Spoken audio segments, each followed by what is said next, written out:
I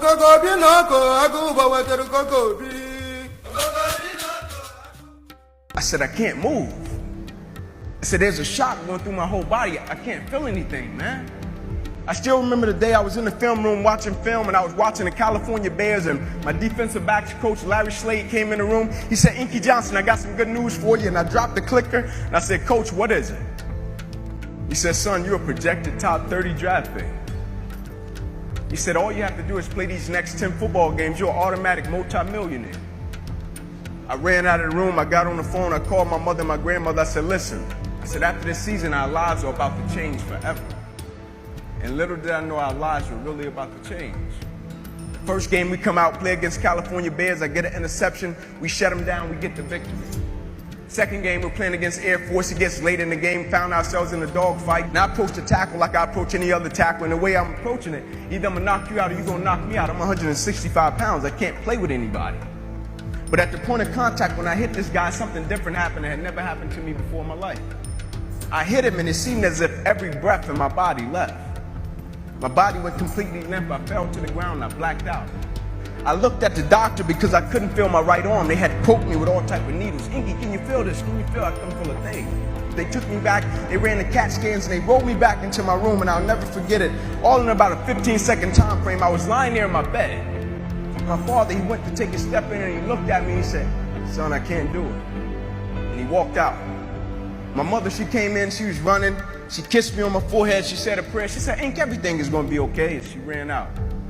And as soon as my mother stepped outside of the room, the doctor rushed in from the opposite side, and he said, hey, get in there. We got to rush this guy back to emergency surgery. He's about to die.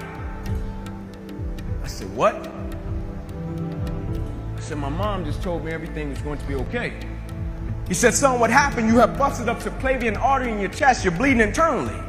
Have to rush you back and take the main vein out of your left leg and plug it into your chest in order to save your life.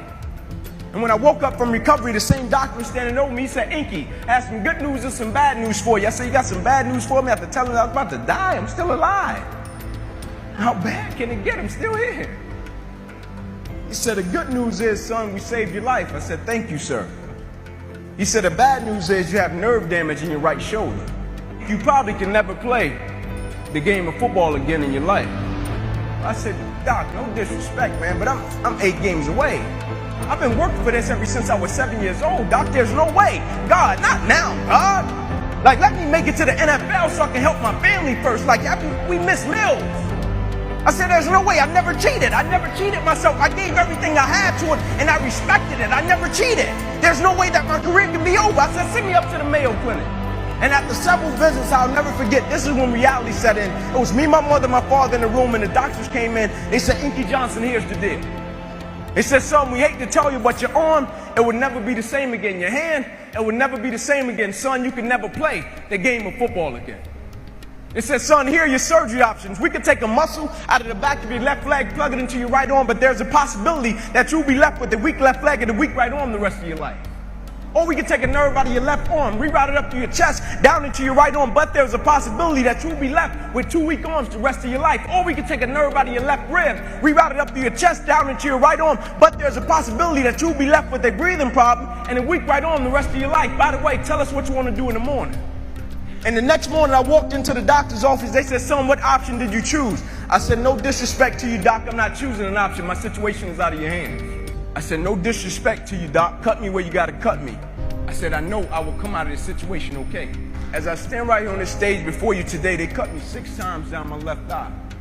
They cut me 2 times across my right rib. They cut me 2 times across my right pec. They cut me 1 time across the left side of my neck, 1 time across the right side of my neck. They cut me from the bottom of my armpit all the way down to the bottom of my hand. And after they got through cutting on me, they said, son, you're going to be in this hospital for the next 40 days. I walked out of the hospital on the 3rd day. They said, you broke a record. How did you do it? And I said, first and foremost, the thing I want y'all to understand, I will never let a circumstance or a situation define my life.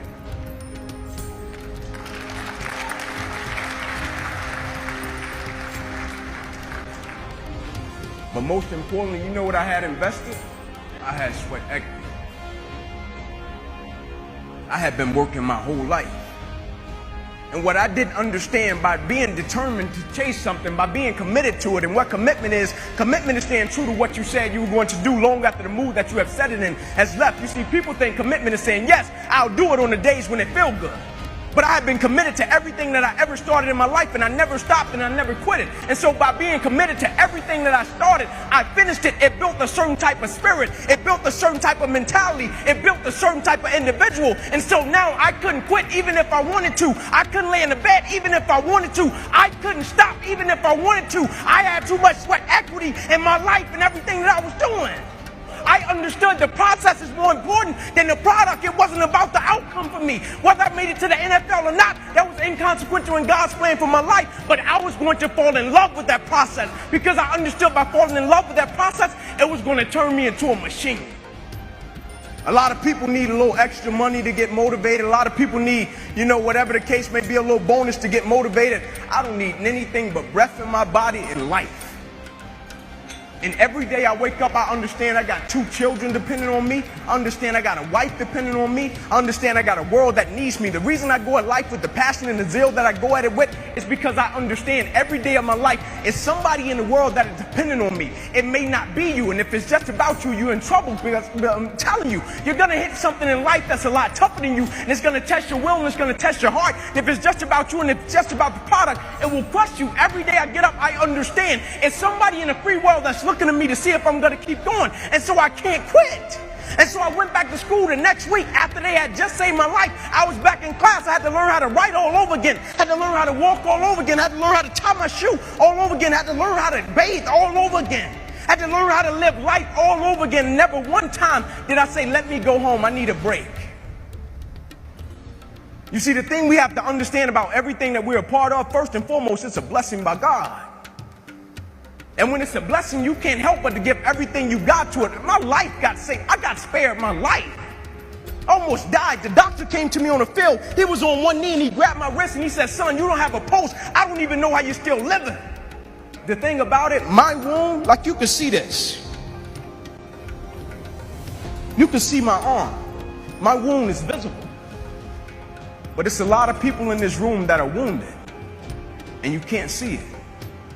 And it's internal. And so the opportunities that we pass up to be a blessing to other people, we can save their life with just one encounter. In my last doctor visit, they came to me and they said, sorry, Inky Johnson, you will never be able to use this arm or hand again in your life. I said, no disrespect to you, doc, but I will use this arm and this hand every day for the rest of my life by the way that I live my life. Every day I'm going to impact someone's life. Every day I'm going to empower someone. Every day I'm going to inspire someone. Every day I'm going to encourage. Koko bi